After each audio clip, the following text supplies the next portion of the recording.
to do the same, the more of the same. And the difference between Amr Sulaiman and Mubarak is not a difference of type, it's a difference of degree. Who is more brutal than the other, who is more authoritarian than the other, and who is going to be friendlier to the United States and Israel more than the other. It's a difference of degree, not of type. The type would mean a transitional government with someone like the head of the Constitutional Court or someone of that caliber who would lead a transitional government who had no experience or no track record of human rights abuse. A judge, someone coming from judicial background would be maybe the best candidate, or someone who has been in the administration from the bureaucracy, a bureaucrat who knows how to run the country without necessarily being bugged with political realities and security and the human rights abuses. All eyes though now on the Egyptian military to see whether the armed forces will be revisiting the 1952 scenario where hybrid military-civilian state was set up by the free officers at the time. Is that something that could happen, where you find some kind of a presidential council being put together with the military playing a significant role but not completely taking over? I think still this, if it comes from within the regime itself, it will not go beyond the limitations and the borders that the regime has drawn already.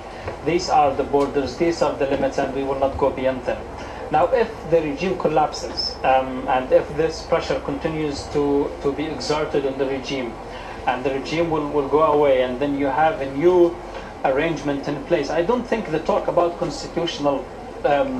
constitutional road that they will have to go through the Constitution is a game. They have changed the Constitution so many times. They have changed the Constitutions overnight. They have changed the Constitution in 1 hour, and they have rigged a referendum for the Constitution, for constitutional changes and all that. The Constitution is not biblical, it's not Quranic, and therefore it can change. And I think all the talk about change from within and remaining within the constitutional boundaries is just a game that the regime is playing in order to gain time, to buy time, and to try to establish facts on the ground that go beyond the demonstrators and their demands. Is there any doubt, though, that the regime is collapsing, that there are now significant cracks that are beginning to appear, just judging from the conflicting statements we heard just yesterday, preceding that much anticipated speech by President Mubarak? We heard from the chief of the National Democratic Party saying he thinks President Mubarak should step down.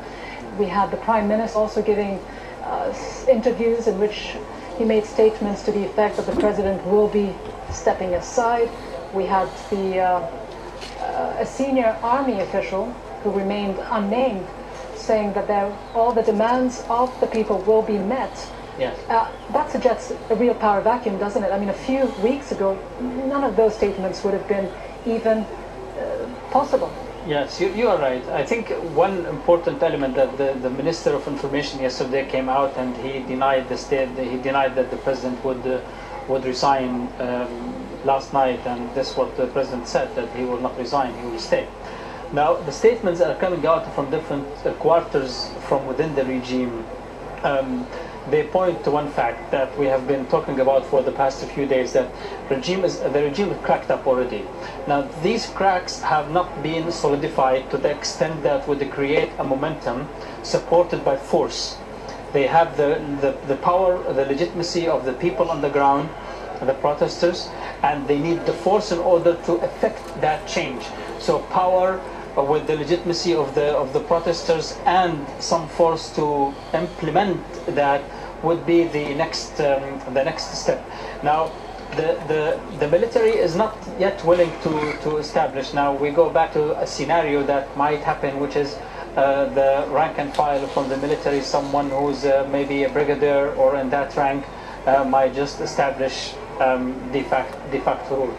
But these statements that we heard from several different people, were they intentional, do you think? Were they a way to heighten people's expectations, only to dash their aspirations, a way to break the will of the protesters? I think they have tried all the tricks to break the will of the protesters, and so far they have failed miserably in that. Using the thugs and the mobs and everything else, including the propaganda from state television.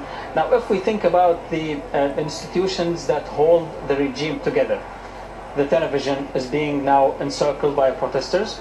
The presidential palaces, both in Cairo and in Alexandria, are being marched upon by the protesters.